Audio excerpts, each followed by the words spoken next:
Hi everyone, कैसे हो आप सब बच्चों। आप लोगों के अंदर सीयूटी 2026 को लेकर बहुत सारे डाउट होंगे कि इसका रजिस्ट्रेशन कब होने वाला है, इसकी एलिजिबिलिटी क्या है, इसका एग्जाम पैटर्न क्या है और सब्जेक्ट सिलेक्शन किस तरीके से करना है ताकि जो कोर्स मैं करना चाहता हूं उसके लिए सारे के सारे क्राइटेरिया फिट बैठे और उसके लिए कितनी पढ़ाई करनी है कि आपके उतने नंबर आए ताकि कट ऑफ आप क्लियर कर पाओ। हर एक चीज की बात इस वीडियो में करने वाला हूं। बट आगे बढ़ने से पहले एक बड़े भाई के नाते एक सलाह मैं आपको देने वाला हूं, क्योंकि बहुत सारे लोग यूट्यूब पे आपको बार बार कह रहे हैं कि भाई सीयूटी की तैयारी शुरू कर दो, सीयूटी की तैयारी शुरू कर दो, और कईयों ने कर भी दी है। और बेसिकली मैं आपको एक बात बताना चाहता हूँ, भाई सीयूटी इंपॉर्टेंट है, मैं मानता हूँ, और उसकी तैयारी करना भी जरूरी है, लेकिन उसके लिए अपने क्लास 12th को दाव पे लगा देना ठीक नहीं है। क्लास 12th को भी उतनी ही इंपॉर्टेंस देनी है आपको। आपको लग रहा होगा सर क्लास 12th के बेसिस पर तो अब मेरे को कॉलेज में एडमिशन मिलेगा नहीं, एडमिशन तो सीयूटी के बेसिस पे मिलेगा। लेकिन भाई आपके क्लास 12th के मार्क्स मैटर करते हैं। डीयू दिल्ली यूनिवर्सिटी के अंदर आप लोगों ने सुना होगा कि यार नहीं भी सुना तो मैं आपको बताता हूँ, कुछ जगहों पर ऐसा हुआ, कुछ राउंड में ऐसा हुआ जहां पर क्लास 12th के मार्क्स मैटर करे। तो कुछ नहीं पता कि क्या रूल आ जाए कि क्लास 12th के मार्क्स प्लस सीयूटी के मार्क्स के बेसिस पे आपका एडमिशन हो। तो क्लास 12th के मार्क्स को भी उतनी ही इंपॉर्टेंस आपको देनी है। फालतू की बातों में नहीं आना है, बोर्ड को प्रॉपर अच्छे से करो और उसके साथ साथ अपने इंग्लिश की तैयारी को बस करते रहो। और अगर आपके पास जीएटी है तो उसकी तैयारी को करो। बाकी डोमेन आपके ऑटोमेटिक साथ में प्रिपेयर होंगे। बाकी इन सब के बारे में डिटेल में मैं इस वीडियो में आपसे बात करता हूं। आइए एक एक करके समझते हैं। सबसे पहली बात कि सीयूटी है क्या, आपको ये समझना पड़ेगा। सीयूटी एक बेटा एक ऐसा एग्जाम है जो सेंट्रल लेवल पे आपको करवाया जा रहा है, कॉमन यूनिवर्सिटी एंट्रेंस टेस्ट। इसको एनटीए कंडक्ट करवाती है। यहाँ पर 240 से ज्यादा यूनिवर्सिटीज हैं। अगर अभी मैं वेबसाइट पर जाऊं तो 241 यूनिवर्सिटीज इसके अंदर रजिस्टर्ड है, जो आप लोगों को एडमिशन इस एग्जाम के बेसिस पे देती है। मेजरली इस एग्जाम को सेंट्रल यूनिवर्सिटी के लिए देखा जाता है, बाकी स्टेट प्राइवेट ये सब यूनिवर्सिटीज इसके अंदर आती है। अब बात करते हैं कि जब यहां पर मैंने देख लिया कि भाई क्या है सीयूटी क्या है, पर इसकी जरूरत पड़ी ही क्यों, एडमिशन तो पहले भी हो रहे थे कॉलेज में। तो भाई देखो होता क्या था कि डिफरेंट डिफरेंट बोर्ड होते हैं। सीबीएसई आपका बोर्ड है, ठीक है। उसके अलावा मान लो राजस्थान बोर्ड है, बिहार बोर्ड है, आईसीएससी है, तो हर एक अलग अलग बोर्ड के बच्चे होते थे। पर होता क्या है कि सीबीएसई का जो पेपर है कंपैरेटिवली बाकी बोर्ड के हिसाब से इजी बनता है। यहाँ 100% लाकर रैंक 1 आ रही है, किसी स्टेट के अंदर 90% लाकर रैंक 1 आ रही है। पर जब कॉलेज एडमिशन की बात आ रही है, दिल्ली जैसे कॉलेज, दिल्ली यूनिवर्सिटी के बेस्ट कॉलेज के अंदर कट ऑफ निकल कर आती है 100%। पर एक वो बच्चा जो 90% लाया है अपने स्टेट में और टॉप मारा है, तो भाई उसको भी उतना ही डिजर्विंग बच्चा है, उसको उतना ही चांस मिलना चाहिए। तो इस समस्या को दूर करने के लिए ही एक सीयूटी का एग्जाम लाया गया, ताकि हर एक बच्चे को क्लास 12 के बाद जो भी उसने नॉलेज ली है उसके हिसाब से एग्जाम आएगा, तो हर एक बच्चे को बिल्कुल फेयर चांस मिले एडमिशन लेने का। इसलिए सीयूटी को बनाया गया। अब वो किस अच्छे तरीके से हो रहा है नहीं हो रहा है उसके बारे में कभी बाद में बात करेंगे, पर ये होता जरूर है, ठीक है भाई। अब आगे चलते हैं।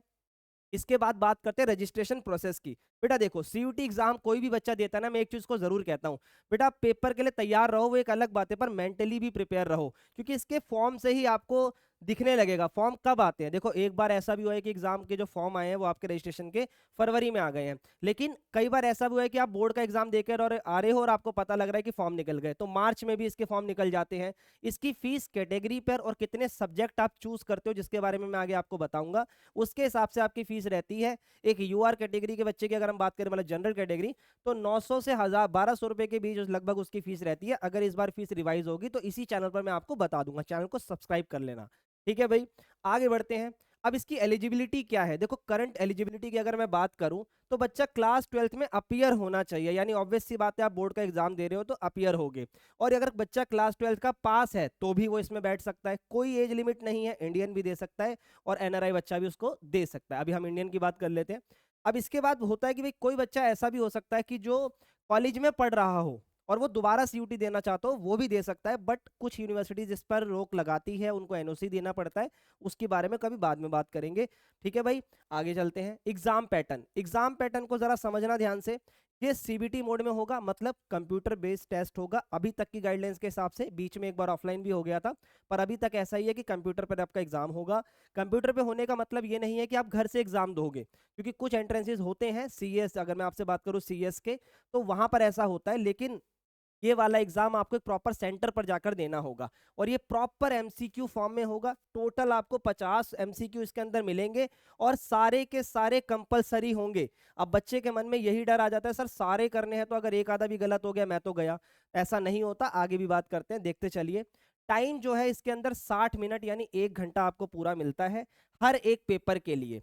ठीक है, अगर आपका कोई क्वेश्चन सही होता है तो आपको 5 नंबर मिलेंगे, और अगर एक क्वेश्चन आपका गलत होता है तो उसके लिए आपका नेगेटिव मार्किंग होगी, जिसमें आपका 1 नंबर कट जाएगा। 1/5 नेगेटिव मार्किंग इसके अंदर होती है। तो आपका हर एक पेपर का जो डिनोमिनेटर है वो 250 नंबर का बन जाता है। अब देखो, हर एक कोर्स जो होता है ना, लेट से आप बीए करना चाहते हो, आप बीकॉम करना चाहते हो, आप बीएससी करना चाहते हो, physics honours, whatever the course is, her course की एक अलग डिमांड होती है। आगे अगली स्लाइड में वही बात करने वाला हूँ। तो उसके हिसाब से आपका एडमिशन होता है। मैं एग्जांपल के लिए आपको समझाता हूँ। बीकॉम ऑनर्स के लिए आपको एक लैंग्वेज प्लस 3 डोमेन लेने पड़ते हैं, तो टोटल आपके 4 सब्जेक्ट हो गए। 250 के हिसाब से जो आपकी कट ऑफ बनेगी वो 1000 में से बनेगी। वहीं अगर मैं बीबीए जैसे कोर्स की बात करूं तो उसके अंदर 750 में से कट ऑफ बनती है। तो ये जो डिनोमिनेटर होता है कि कितने में से मेरा एडमिशन होगा, वो इसके हिसाब से होता है, और इसके लिए आपको टेंशन लेने की जरूरत नहीं है। इसका एल्गोरिथम ऑब्वियस सी बात है, जो वेबसाइट होती है वही तय करती है, बस आपको अपने पेपर में परफॉर्म करना है। ठीक है भाई, आगे बढ़ते हैं कि अब सब्जेक्ट सिलेक्शन करना कैसे है। बेटा ये बहुत इंपॉर्टेंट है, और इसके लिए ना मैं एक बहुत बढ़िया वीडियो डालूंगा जिसमें मैं आर्ट्स कॉमर्स साइंस सबके लिए बात करने वाला हूं। तो चैनल को सब्सक्राइब कर लो, वीडियो को लाइक कर लो और बेल आइकन दबा लो, ताकि वो अपडेट आपको मिस ना हो। और अगर आपको कोई भी डाउट हो तो व्हाट्सअप का मैंने आपको ग्रुप दे रखा है, जहां पर पर्सनली मैं बच्चों के डाउट सॉल्व करता हूँ। क्योंकि होता क्या है कि बच्चा फॉर्म भर देता है, पेपर दे देता है, पर उसके डाउट सुनने वाला कोई नहीं होता, या तो कोई चार्ज कर रहे होते हैं। हम फ्री ऑफ कॉस्ट बच्चों के डाउट सॉल्व करते हैं जितना हमारे से बन सकता है। लास्ट ईयर भी करा था, आप चैनल पर जाकर वीडियो को स्क्रॉल करके देख सकते हो, बच्चों के कमेंट आपको बता देंगे कि कितनी हमने बच्चों की सहायता करी है। तो आप चैनल को बस सब्सक्राइब करो और ग्रुप में ज्वाइन हो जाओ। ठीक है भाई, अब बात करते हैं यहाँ पर। भाई मैक्सिमम आपको 5 सब्जेक्ट लेने होते हैं, जिसमें अलग अलग कॉम्बिनेशंस होते हैं। मेजरली लैंग्वेज तो हर एक कोर्स के अंदर डिमांड होती ही है। तो यहाँ पर 3 सेक्शन में से बांटा गया, मैं अभी डिटेल में बताता हूँ। एक लैंग्वेज, फिर एक डोमेन है, और फिर एक जीएटी है। ये है क्या? लैंग्वेज में बेसिकली आप हिंदी, इंग्लिश जो स्कूल में ज़्यादातर पढ़ते हो, पर अगर किसी और स्टेट के बच्चे हैं तो रीजनल लैंग्वेज भी वो ले सकते हैं। डोमेन बेसिकली क्या होती है? जो क्लास 12 में आप पेपर देने वाले हो लैंग्वेज से अलग। अगर आर्ट्स का बच्चा है तो pol science, history, economics, commerce का बच्चा है तो अकाउंट्स, मैथ्स, बीएसटी, और आपका अगर साइंस का बच्चा है तो physics, chemistry, physical education, computer science, बहुत सारे सब्जेक्ट इसके अंदर आते हैं। और जीएटी एक अलग से डाला गया, एक समझो एक एप्टीट्यूड है आपका, जिसमें आपसे क्वांट बेसिकली परसेंटेज वगैरह के क्वेश्चन पूछे जाते हैं, रीजनिंग पूछी जाती है ना भाई, कि इसकी मम्मी के चाचा के भाई को क्या बोलते हैं, जीके जीएस के टॉपिक्स आते हैं, और करंट अफेयर आती है। ठीक है भाई, अब यहाँ पर मैं आपको समझाता हूँ, एक एक चीज जरा ध्यान से देखना। ये आपको पता कैसे लगेगा कि जो कोर्स मैं करना चाहता हूं उसके लिए क्या एलिजिबिलिटी है, क्या सब्जेक्ट मैं चुनूं, क्योंकि अगर सब्जेक्ट गलत चुन लिया तो प्रॉब्लम हो जाएगी। तो देखो भाई, एग्जांपल से समझाता हूं, प्रॉपर तरीके से ध्यान से सुनना। जैसे कि लेट से कोई बच्चा बीबीए करना चाहता है, तो यहाँ पर उसने बता दिया है कि बीबीए में एडमिशन लेना है तो आपको एक लैंग्वेज चाहिए, लेट से उसने इंग्लिश चुन लिया। मैथ्स या अप्लाइड मैथ में से एक सब्जेक्ट चाहिए, लेट से उसने मैथ चुन लिया। उसके बाद सेक्शन 3 चाहिए जिसको जीएटी बोलते हैं। ये 3 उसको होने ही चाहिए उन 5 के अंदर। अब आप सोचोगे भैया इतने सारे हैं तो मैं कैसे चुनूंगा? भाई प्रॉपर सेपरेट वीडियो डालूंगा डिटेल के साथ, ठीक है? बाकी अभी भी आपको समझ में आ जाएगा। तो इसका जो टोटल डिनोमिनेटर बनेगा वो 750 में से बनेगा। वहीं अगर कोई बच्चा बीकॉम ऑनर्स करना चाहता है, यहाँ पर उसको 2 कॉम्बिनेशन प्रोवाइड करे जाते हैं। पहला, एक लैंग्वेज वो ले सकता है, मैथ ले सकता है, और बचे हुए 2 कोई भी सब्जेक्ट ले सकता है। तो इसका मतलब 2 सब्जेक्ट यहाँ, एक मैथ्स यहाँ, और एक आपका लैंग्वेज यहाँ, तो टोटल 4 सब्जेक्ट हो गए। तो ये 1000 में से नंबर बन गए। अब मैथ सब नहीं लेते हैं, कॉमर्स विदाउट मैथ भी होती है, इसलिए उन्होंने बोला अगर मैथ नहीं है तो फिर अकाउंटेंसी ले लो। ठीक है भाई, और फिर बचे हुए 2 सब्जेक्ट आप कोई भी ले सकते हो। तो यहाँ पर आपको समझना पड़ेगा कि आपको कौन सा सब्जेक्ट चुनना है, क्योंकि अगर इन 5 में आपने कोई ऐसा सब्जेक्ट चुन लिया जो आपके काम का ही नहीं है और आप पेपर दे के आ रहे हो तो कोई उसका फायदा नहीं होगा। तो इन 5 सब्जेक्टों को इतना तरीके से चुनना है कि आपको उसका यूज हो। अगर मान लो कि आपका जो सब कोर्स आप करना चाहते हो, लेट से आप बीकॉम ऑनर्स करना चाहते हो, उसमें जीएटी का कोई इंपॉर्टेंट ही नहीं है, जीएटी उसमें लेना ही नहीं है, और आपने ले लिया तो खामा खा पेपर देते फिरोगे, उसकी पढ़ाई करते फिरोगे। तो चुनो वही जो जरूरी है। ठीक है, चलो। और फिर भी कोई डाउट रह जाए तो मेरे से आप बात कर सकते हो। और अगर आपको डाउट है कि सर मेरे को कैसे पता लगेगा कि मेरे सब्जेक्ट में क्या ज़रूरी है क्या नहीं है, तो बेटा ये एनटीए की साइट है, सीयूटी की, आप यहाँ पर आना, आर्काइव सेक्शन में आना, 2025 है, लास्ट ईयर का है। इसको जब आप क्लिक करोगे तो यहाँ पर नोटिफिकेशन तो आती ही है। दो सेक्शन बहुत इंपॉर्टेंट है। एक, हर एक सब्जेक्ट का सिलेबस कि सीयूटी में क्या पूछा जाएगा। ऑब्वियस सी बात है, आपके क्लास 12 के लेवल का ही पूछा जाता है। एक आधे सब्जेक्ट में थोड़ा अलग होता है, जैसे कि इकोनॉमिक्स। ठीक है, यूनिवर्सिटीज पे क्लिक करना। यहाँ पर सेंट्रल यूनिवर्सिटी आएगी, मैं एग्जाम्पल के लिए आपको समझाता हूँ। आप सेंट्रल यूनिवर्सिटी पे क्लिक करोगे, ठीक है, बहुत सारी यूनिवर्सिटीज आ गई, अपने स्टेट के हिसाब से आ गई है। तो मेजर बच्चा यहाँ पर आता है कूद कर यूनिवर्सिटी ऑफ दिल्ली पर। ठीक है, बीएचयू पे भी आते हैं बच्चे। तो जैसे ही आप इस पे आओगे तो हर एक कोर्स के आगे बता रखा है कि उसके में क्या रिक्वायर्ड है, तो आप यहाँ से भी अपना डिसीजन बना सकते हो। लेट से आपको 6 कोर्सेज में इंटरेस्ट है, तो उन 6 कोर्सेज में क्या क्या सब्जेक्ट लगते हैं, कॉमन आपको वो 5 में मिल जाएंगे। जैसे कि देखो, बीए ऑनर्स है ना, बंगाली, ये सब अलग अलग है। अब नीचे तक जाओ, बहुत बड़ी पीडीएफ है, आपको पूरी देखने की जरूरत नहीं है। आप सिर्फ और सिर्फ अपने कोर्सेज के हिसाब से देखो और इसमें आपको सिलेक्शन करना आसान होगा। यहीं से स्क्रीनशॉट लेकर मैंने यहाँ पर लगाया था, जो कि मैंने आपको अभी समझाया। तो मेरे हिसाब से ये चीज़ पूरी तरीके से क्लियर हो गई होगी। अब इसके बाद अगर मैं आपसे बात करूं कि लेट से आपने सीयूटी का फॉर्म भर दिया, सीयूटी का पेपर भी दे दिया तैयारी करके। अब सीयूटी के पेपर के बाद आपकी बेटा आंसर की आती है, फिर आपका रिजल्ट आता है। अब सीयूटी के रिजल्ट आने का मतलब ये नहीं हो गया कि आपका एडमिशन हो गया सीयूटी से कॉलेज में, नहीं।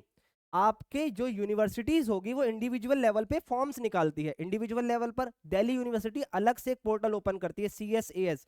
बीएचयू अलग से फॉर्म निकालेगा, आईपी अलग से। फॉर्म का मतलब ये नहीं कि आपको पेपर देना है, यानी आपके सीयूटी के स्कोर के हिसाब से वहां एडमिशन होगा, तो आपको वहां भी रजिस्ट्रेशन करना पड़ेगा। उसके बारे में भी सारी चीजें बताऊंगा, चैनल पर ही बताऊंगा, इसीलिए कह रहा हूं बेल आइकन दबा लो। ऑथेंटिक इन्फॉर्मेशन मिलेगी, फालतू की बकवासबाजी नहीं करूंगा, आपको टू द पॉइंट बात करूंगा। और कोई डाउट हो व्हाट्सएप पर आप मेरे साथ जुड़ ही सकते हो, डिस्क्रिप्शन में आपको उसका लिंक मिल जाएगा। फिर आपको जो भी यूनिवर्सिटी का प्रोसेस होगा, जो उसकी कट ऑफ रिलीज होगी, वो अभी बताऊंगा उसके बारे में। वहां पर आके आप जहां मैच करोगे, फिर आपका एडमिशन प्रोसेस शुरू हो जाएगा। अब बात करते हैं कट ऑफ के बारे में। तो देखो बेटा, कट ऑफ बहुत सारे कोर्सेज होते हैं। एग्जाम्पल के लिए अगर मैं अभी पोल साइंस ले लूँ यहाँ पे, ठीक है, यहाँ पर मैंने लेट से बीकॉम ऑनर्स ले लिया, मैंने फिजिक्स ऑनर्स ले लिया।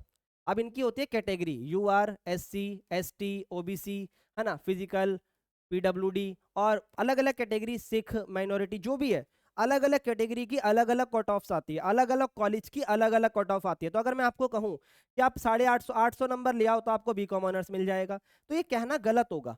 क्योंकि अगर आपके मन में SRCC है तो आपको 917 नंबर लाने पड़ सकते हैं, 920 नंबर लाने पड़ सकते हैं।